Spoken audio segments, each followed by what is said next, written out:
আসসালামু আলাইকুম রহমতুল্লাহি অবারাকাতু। স্বামী স্ত্রীর লজ্জাশীলতা। Character is crown of glory of human life. মানব জীবনের চরিত্র অমূল্য সম্পদ।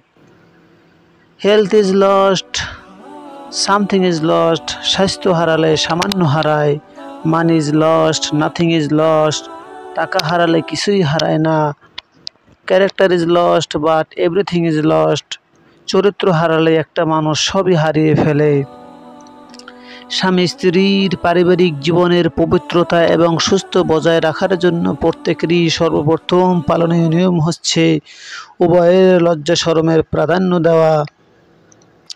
স্বামী স্ত্রী উভয়েরই লজ্জা শরম থাকা প্রয়োজন, কারণ স্বামী স্ত্রীর সমন্বয় পৃথিবীতে জীবনধারার গতি অব্যাহত রাখা এবং উভয়কেই উভয়ের জন্য পবিত্র রাখার জন্য লজ্জা শরম খুবই প্রয়োজন।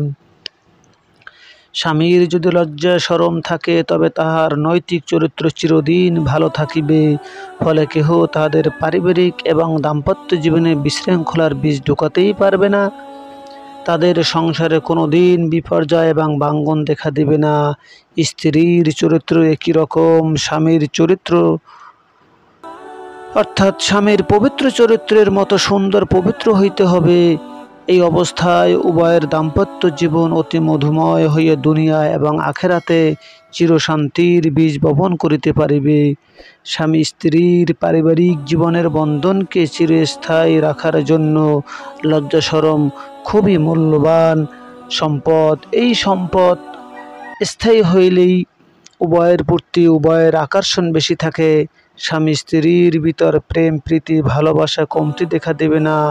একজন অপরজনের প্রতি বিরূপ ধারণা পোষণ করিতে পারিবে না। এজন্যই ইসলামে লজ্জা শরমের গুরুত্ব বেশি। নবী করিম সাল্লাল্লাহু আলাইহি সাল্লাম বলেছেন, ফাইন্নাল হায়াআ মিনাল ঈমান, নিশ্চয়ই লজ্জা শরম ঈমানের অংশ। মহান আল্লাহ তাআলা পৃথিবীর সকল মা বোনদের হেফাজত করুন। আল্লাহ এবং রসুলের পথে চলার তৌফিক দান করুন, সঠিক পথে চলার তৌফিক দান করুন। আমিন। আসসালামু আলাইকুম রহমতুল্লাহি ওয়া বারাকাতুহু।